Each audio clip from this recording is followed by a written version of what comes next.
adalah ada dua pasal selundupan yang kita tengarai sengaja dipakai memang untuk bargaining power, yaitu pasal kita menepis soal isu yang mengatakan kita mengulur-ulur waktu. Jadi pra peradilan ini dua perspektif. Perspektif pertama adalah hak, perspektif kedua adalah kita ingin maju secara bermartabat di dalam pokok perkara kalau kemudian harus maju ke sana. Kenapa begitu? Karena kita mengatakan tadi, kalau memang kita didakwa dengan let's say pencemaran nama baik, maka akan kita buktikan bahwa itu adalah untuk the public interest, ya, for the public interest. Tetapi yang jadi masalah adalah ada dua pasal selundupan yang kita tengarai sengaja dipakai memang untuk bargaining power, yaitu pasal 32 ayat 1 dan pasal 35 Undang-Undang ITE, Undang-Undang 11 2008, dan itu adalah sengaja karena ancaman hukumannya di atas 5 tahun, yaitu 8 dan 12 tahun penjara, dan inilah dalam tanda kutip yang menghantui tersangka bahwa setiap saat bisa ditahan. Itu beda dengan klaster pertama yang tidak ada satu pasal pun yang ancaman hukumannya lebih dari 5 tahun, sehingga tidak ada ancaman untuk ditahan. Jadi kita ingin rontokkan pasal tersebut sebagai pasal yang mengada-ada, yang barangkali tidak hanya mengada-ada tapi juga error in objecto misalnya. Jadi objeknya itu error. Begitu, tambahannya sedikit, silakan Bang Enggak ya. Sekalian mau nanya juga ya. FIFA sebentar lagi akan mengikuti sidang lagi tanggal 6 Agustus. Iya. Mungkin mewakili kuasa hukum bisa menjelaskan kira-kira bagaimana persiapan dan ini. Nanti saya akan jawab terakhir ya. Ya. Bang Abdul Ghafur dulu, silakan. Makasih Bang RH, Mas Roy, bahwa pra peradilan ini kami ingin tegaskan bahwa kami tidak melawan institusi. Ya. Tapi yang kami lawan adalah penggunaan kewenangan yang melanggar hukum. Dan pada permohonan pra peradilan yang pertama, penangkapan, penahanan, dan penggeledahan itu dinyatakan tidak sah karena kewenangan yang diberikan oleh KUHAP, diberikan oleh Undang-Undang Kepolisian kepada penyidik Polda Metro Jaya untuk melakukan upaya paksa ternyata dilakukan melampaui batas yang ditentukan oleh undang-undang, sehingga hakim pra peradilan yang kemudian juga memeriksa pokok perkara permohonan pra peradilan yang ketiga ini telah menyatakan tidak sah penangkapan, penahanan, dan penggeledahan tersebut. Akibat adanya putusan pra peradilan itu, maka kami menindaklanjuti dengan permohonan pra peradilan yang baru, karena itu memang diperintahkan oleh hakim dalam pertimbangannya. Jadi kami juga ingin menepis bahwa ini bukan mengulur-ngulur waktu atau kemudian menggunakan KUHAP baru di pasal 158 ya, dengan memanfaatkan waktu untuk kemudian tidak masuk ke pokok perkara. Tidak. Kami akan masuk ke pokok perkara, tetapi dengan syarat semua kesewenang-wenangan ini ingin kami urai dulu satu persatu. Dan nanti pada saat kami melakukan pembuktian dalam pokok perkara, kami melakukan pembuktian pokok perkara itu sudah fokus gitu ya, tidak lagi dihantui oleh stigma-stigma negatif atau persepsi-persepsi negatif. Karena selama penanganan perkara ini, tadi juga kami sampaikan di dalam replik kami, bahwa kerugian imaterial itu dihitung dari apa? Dihitung dari reputasi, dihitung dari nama baik, dihitung dari kedudukan seseorang di mata publik, dihitung juga dari kecemasan, kekhawatiran, ketakutan yang dialami oleh Mas Roy selama menjalani penangkapan dan penahanan yang tidak sah tersebut. Dan kami tadi juga di dalam replik menjelaskan beberapa fakta, ya, bahwa di dalam fakta-fakta selama penangkapan dan penahanan itu, beberapa jam setelah Polda melakukan penangkapan dan penahanan, justru beberapa relawan Pak Joko Widodo itu kan melakukan konferensi pers dan kemudian menghujat Mas Roy, ya, menyudutkan Mas Roy. Bahkan di kantor Polda Metro Jaya itu kan dipenuhi dengan karangan bunga. Seolah-olah Mas Roy ini adalah pelaku tindak pidana besar yang ketika ditangkap dan ditahan itu kemudian diglorifikasikan sebagai sebuah kemenangan gitu. Padahal itu sesungguhnya adalah pelanggaran terhadap hukum. Dan atas dasar itulah maka Mas Roy tadi di dalam replik menjawab kembali bahwa permohonan untuk ganti kerugian secara imaterial didasarkan pada perlakuan yang tidak adil dari siapa? Dari relawan, dari para pendukung, dari para netizen yang yang mungkin kita sebut buzzer lah misalnya, atau juga mungkin akibat dari pemberitaan-pemberitaan media yang kemudian salah dimaknai, salah diartikan, sehingga Mas Roy Halis kehilangan reputasi, kehilangan nama baik, dan kemudian juga mengurangi kedudukan beliau di dalam masyarakat. Itu yang kemudian kami ingin lawan. Dan terkait dengan permohonan pra peradilan ini, kami tegaskan sekali lagi bahwa ganti kerugian yang kami mohonkan ini bukan untuk kepentingan diri pemohon atau juga kepada tim kuasa hukum, tetapi ini untuk kepentingan sosial karena kami menggunakan kesempatan pra peradilan ini untuk masyarakat barangkali belajarlah, ya, mengedukasi publik karena kita masuk dalam rezim KUHP baru dan KUHP baru, sehingga ke depan penyidik maupun aparat penegak hukum mungkin akan lebih berhati-hati dan akan mengedepankan prinsip hak asasi manusia. Bang Ali, itu dari saya, Mas Roy, tambahannya. Ya. Selanjutnya saya Mas Roy. Oke, sebelum nanti Mas Refli akan menyampaikan hal yang lain, ya, yang ingin saya sampaikan, saya akan menandaskan dua hal.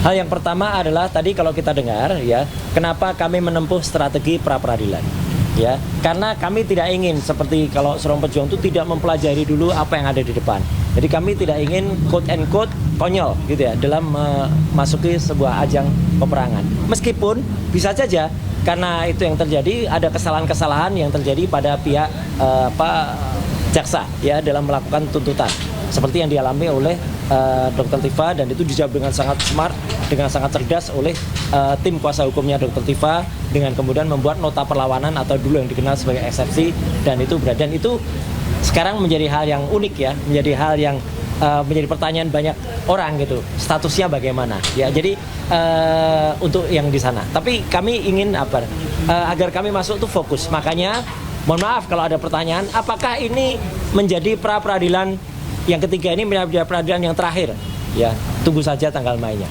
ya gitu. Karena apa? Karena kami masih ingin lagi melihat ya, men-challenge ya gitu. Dan itu sekali lagi kita tahu bahwa hakim tunggal dari pra peradilan ini adalah hakim yang ya saya harus bilang smart ya gitu. Meskipun sempat kita kritisi juga, nggak apa-apa kalau benar kita katakan benar, kalau ada hal yang tidak benar kita kritisi. Karena beliau itu kalau ada yang sesuatu yang misalnya nggak perlu, dia bilang udah itu nggak perlu dibacakan. Tapi ketika kami tadi menyampaikan bahkan kalimat yang kita gunakan itu unek-unek ya, kami menyampaikan unek-unek di dalam replik kami, beliau membiarkan saja ya, dan itu artinya mendengarkan. Jadi supaya diketahui oleh masyarakat juga bahwa apa yang kami lakukan dengan pra peradilan ini adalah tujuannya adalah untuk yang tadi disampaikan Bang Refli dan juga disampaikan oleh Mas Gafur dan juga Mbak Aya, bahwa itu adalah untuk supaya kita fokus. Jadi adanya pasal-pasal, terutama pasal 32 dan 35 yang itu benar-benar salah ya. Itu pasal itu adalah untuk hacker, untuk tindakan hacking, dan terjadinya adalah computer crime, not computer related crime. Ini nggak ada hubungannya sama sekali ya. Yang dipermasalahkan juga masih ada tayangannya sampai dengan sekarang. Ijazah yang disebut konon ijazah ya, itu juga bentuk fisiknya juga konon masih ada. Meskipun itu juga kita tantang juga, kita challenge, tunjukkan ke publik ya. Jadi ini nggak ada hubungannya sama sekali kok tiba-tiba diselundupkan. Karena itu tadi ancaman hukumannya atau pasal itu, pasal 32 itu 8 tahun, pasal 35 itu ada 12 tahun. Itu luar biasa. Sama sekali itu tidak untuk itu. Karena namanya undang-undang ITE, bukan ITE ya. ITE itu informasi dan transaksi elektronik.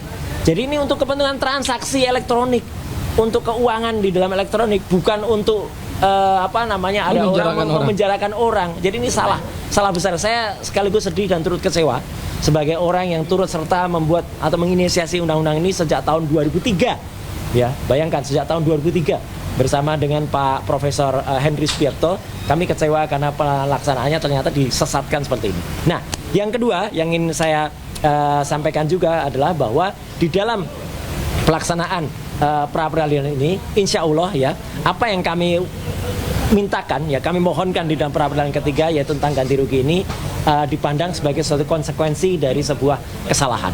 Karena jelas mana salahnya, jelas sudah dikatakan salah. Karena namanya penangkapan, penahanan dan penggeledahan itu sudah dikatakan itu terjadi pelanggaran hukum. Jadi itu tidak sah. Jadi itu jelas salah. Perkara itu kemudian akan dikabulkan semuanya, alhamdulillah. Tapi kalau tidak ya mungkin sebagian ataupun yang terbaik ya et bono ya gitu, apa itu istilah hukumnya. Saya bukan orang hukum ya gitu. Es bono ya gitu. Ya itu kita serahkan kepada kebijakan. Tapi apa yang tadi disampaikan oleh Mas Gafur, tambahan dikit, itu benar ya. Saya tidak perlu menyebutkan, tapi dalam salah satu acara diskusi TV tadi malam, teman-teman bisa lihat bagaimana acara itu selama jam 7 sampai jam 11 malam itu isinya daging semua isinya, dan itu menjadi pelajaran hukum yang sangat bagus ya. Gitu. Kenapa? Tidak ada termul. Nggak ada termul yang diundang. Kalau ada termul itu biasanya masuk dan isinya wak, nggak ada ujungnya. Tadi malam nggak ada. Prof Gayus bagus banget. Ya, ada Pak Ugroseno juga yang tadi sudah sempat ketemu di Barreskrim. Bagus. Mas Gafur tentu saja. Ya, kemudian Pak Alkatiri, kemudian Pak Sugeng dari Police Watch. Police Watch pun bagus, meskipun beliau kader partai. Ya, bagus kader partai PSI, tapi bagus malam itu. Ya, bahkan Ferdinand Hutahian pun yang saya pikir juga akan jadi termul, tidak, bagus banget semalam itu. Jadi itu ya Rifai biasalah. Tapi artinya apa? Tidak ada termul. Jadi kalau kata ATI Garut ya, termul musnahkan saja. Salam untuk Mas ATI Garut ya, guru TI Garut. Ya, saya kira itu dari tambahan saya ya. Jadi moga-moga apa yang kita mohonkan bisa diterima, dan kemudian kita tetap berdoa kepada Tuhan Yang Maha Kuasa, Allah Subhanahu wa taala, agar semua yang kita lakukan, dan terima kasih untuk semuanya. Oke. Assalamualaikum warahmatullahi Bang wabarakatuh. Erhal, Oke. menjawab. Ulangin pertanyaannya biar ada pertanggungjawabannya. Ya. Bang Refli, ini kan Ya. tanggal 6 Agustus nanti Dr. Tifa akan kembali bersidang ya. Nah, persiapannya seperti apa dan apa yang akan dicermati dari dakwaan baru? Jadi begini, saya klarifikasi dulu ya. Kalau persidangan kita split, karena saya di Mas Roy. Nah, Tetapi saya, Gafur dan lain sebagainya sebenarnya masih memegang mandat Troya. ya. Troya itu Tifa Roy's Advocate, tapi tidak untuk sidang. Nah, tetapi saya bisa sampaikan bahwa saya masih berkomunikasi dengan lawyer-lawyernya Dr. Tifa, ya, yang senior terutama. Bahkan kemarin itu saya bertemu dengan lawyer seniornya, dan memang ya mereka sudah lama mengantisipasi. Bahkan kalau kita lihat misalnya eksepsi atau nota perlawanan mereka sudah sangat detail bicara mengenai daftar alat bukti yang diberikan dan lain sebagainya. Jadi kalaupun ada perubahan-perubahan yang sebenarnya saya dikasih matriks perubahannya, saya bisa kasihkan kepada Anda oleh yang senior di sana, Lutfi Hakim. Memang ada katakanlah ada koreksi-koreksi seperti itu. Tetapi perdebatan yang paling utama sebenarnya seperti yang Anda saksikan di acara kemarin, apakah kemudian mekanisme yang harusnya dipakai itu pasal 206 ataukah pasal 75 ayat 4, kan begitu? 206 ayat 4 juga. 206 ayat 4, 75 ayat 4 juga. Kalau 206 ayat 4 itu perlawanan. Kemudian pasal 75 ayat 4 itu adalah perbaikan. Nah, rupanya yang disampaikan kepada Dr. Tifa dan juga Mas Roy itu perbaikan. Jadi sudah diperbaiki, tetapi kemudian selalu ada perdebatan di sana karena dianggap dakwaan sebelumnya null and void atau batal demi hukum. Kalau batal demi hukum maka dianggap secara keseluruhan itu batal dakwaannya. Nah, kalau misalnya ada dakwaan yang baru, ya teorinya bukan mengubah dakwaan tapi mengganti dakwaan dengan nomor yang baru. Padahal undang-undang mengatakan mengubah dakwaan satu kali. Jadi sebenarnya kalau saya melihat ada problem rumusan undang-undangnya, karena mengubah renew to change sama to edit atau apa namanya itu agak berbeda. Kalau mengubah sama mengganti itu beda. Mengubah itu mengedit, mengganti itu renew.